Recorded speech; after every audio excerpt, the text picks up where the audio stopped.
Hello guys. तो कैसे हैं आप? हमारे वांगली ने उस आदमी को कहा था कि तुम मुझे इस वॉशिंग पाउडर को खा लो ताकि तुम्हारा जो सोल मार्किंग गायब हो जाए।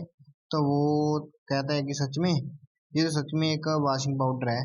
और कहता है कि चलो भूल जाओ, जैसा सीनियर ने कहा है वैसा करते हैं। वैसे ही मेरे जैसा आम इंसान को क्या पता चलेगा इन जैसे लोगों की ट्रिक्स।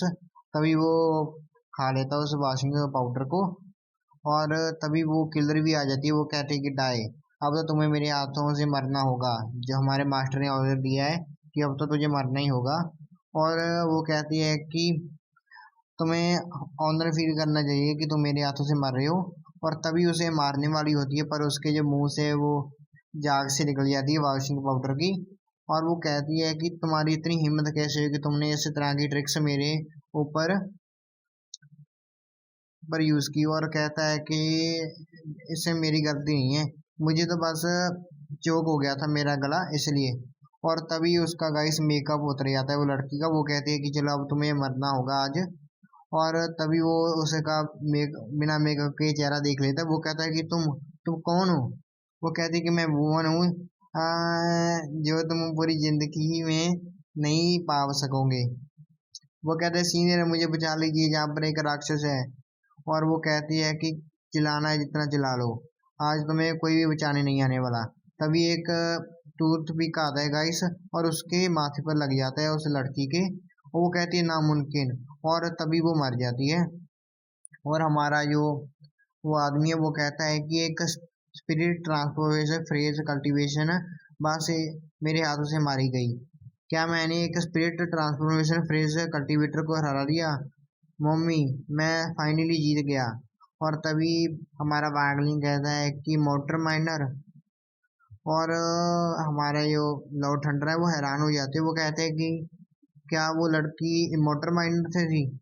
और तभी हमारा वो आदमी कहता है कि सीनियर्स, क्या आपको पता है कि ये इमोर्टल माइनर ऑर्गेनाइजेशन क्या है? तभी हमारा ये लॉर्ड हंटर है वो सोचने लग जाते हैं कि अभी तो जो थिंग्स हैं वो ट्रबल सब हो गई है डील करने में। जो ब्रदर लिंक है उन्हें नहीं पता होगा ये क्या है। पर हमारे जो कल्टीवेटर रिलम है उसमें दो फैक्शंस है। एक तो लाइट फैक्शन और एक डार्क फैक्शंस। और जो ऑर्गेनाइजर है, जो ऑर्गेनाइज साइड, जो हमारा जो मोस्ट पीपल जानते हैं वो लाइट फैक्शन को जानते हैं। और अगर हम बात करें इमोर्टल माइनर की, वो एक डार्क फैक्शन का पार्ट है।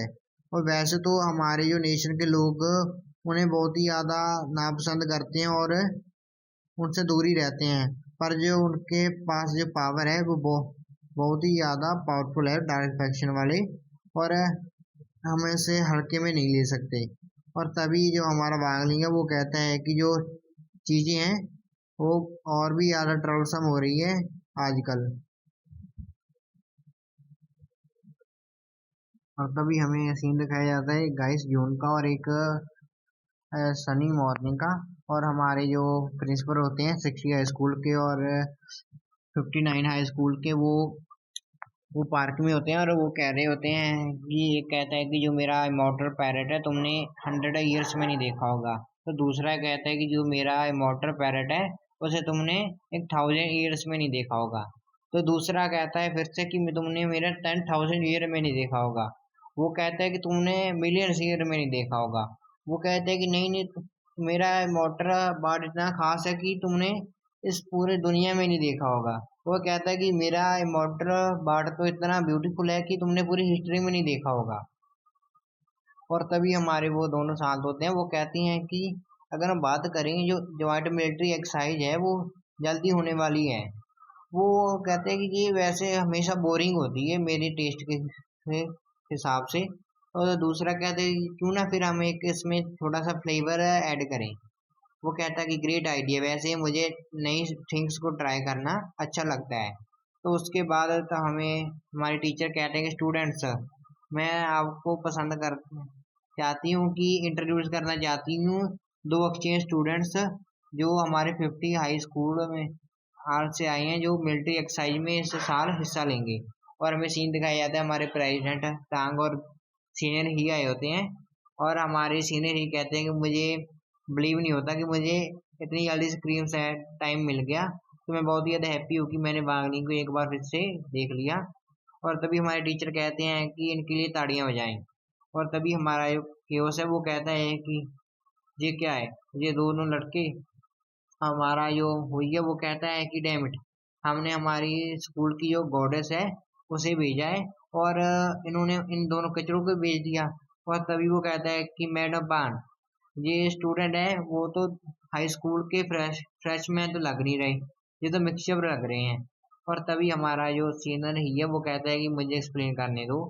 जो मेरे पर्सनल रीजंस के कारण मैं पिछले साल जो मिलिट्री एक्सरसाइज में पार्टिसिपेट नहीं कर पाया था, इसलिए मुझे स्कूल ने एक बार मौका दिया कि मैं इस साल मिलिट्री एक्सरसाइज में आप सभी के साथ पार्टिसिपेट कर सकूं, पर वो बैक्ट में होता है ओनली वागलिंग के साथ।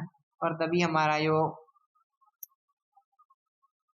जो प्रेसिडेंट आ गया वो कहता है कि जो तुम्हारे 60 स्कूल ने मिस सुनरों को भेजा है, पर जो हमारे प्रिंसिपल को लगा कि अगर हम एक स्टूडेंट को भेजें तो काफ़ी नहीं होगा, इसलिए मैं भी प्रेसिडेंट, एक हमारे स्कूल काउंसिल का प्रेसिडेंट होने के लिए तुम लोगों के साथ मिलिट्री एक्सरसाइज करने के लिए आया हूँ। और वो मन में सोच रहा होता है कि प्यार ही सुन रहा हूँ, जो हमारा फेथ है उसने हमारे इनकाउंटर को एक बार फिर से रोक दिया है। मैं इच्छा करता हूँ कि हमारी मिलिट्री एक्सरसाइज जब ओवर होगी हम फिर से मिलेंगे। और दूसरे स्टूडेंट कह रहे होते हैं कि अगर हम सिंपल वार्ड में गए तो तुम्हें एक फ्री गिफ्ट हो। और तभी हमारे जो सीनियर ही है वो कहते हैं कि अब मैं फर्स्ट टाइम आया हूँ तुम्हारे स्कूल में, तो मैं तुम सभी के लिए गिफ्ट लाया हूँ। और सभी लोग एक्साइटेड हो जाते हैं और कहते हैं कि जो सीनियर ही है लगता है कि वो इतना भी ज़्यादा बुरा नहीं है। और हमारा सीनियर ही कहते हैं कि मैं तुम लोगों की सारी सारी हॉस्पिटल की फीस को चुकाऊंगा, अगर और तुम्हारे अगर गर्ल्स के लिए अगर उनके जो हेयर है वो रिमूव हो रहे हैं तो उनकी फीस भी मैं चुकाऊंगा, ताकि गर्ल्स के बाहर फिर से आ जाएं। और तभी दूसरे गर्ल्स कहते हैं ये तो एक डिस्गस्टिंग चीज है। और दूसरे बॉयज भी कहते हैं कि ये किस तरह का तोहफा हुआ। और हमारा वांगलिंग भी हैरान होता है। और तभी हमारे वांगलिंग के हाउस का दिखाया जाता है सीन। और हमारा जो डॉगी टू होता है वो उसके सामने मैसेज आता है कि अगर तुम मास्टर लिंक के साथ रहे तो तुम्हारी जो वफादारी तुम्हारी चाबी होगी। जो मास्टर लिंक है वो एक कैट की तरह है, अगर तुमने उसके फर को अच्छी तरह से हिलाया तो तुम सही रहोगे, पर अगर तुमने अपने फायदे के लिए उन कोई ट्रबल क्रिएट की तो तुम मुसीबत को दावत दे रहे हो। और तभी दो बॉडीगार्ड्स होते हैं। और इसके साथ गाइस मैं इस एपिसोड को खत्म कर रहा हूँ, ताकि कल को पता चलेगा आपको कि ये बॉडीगार्ड हमारे डॉगी टू के पास क्यों आए हैं। और अगर आपको मेरे चैनल को अच्छा लग रहा है वीडियोस, तो आप मेरे चैनल को सब्सक्राइब कर सकते हैं।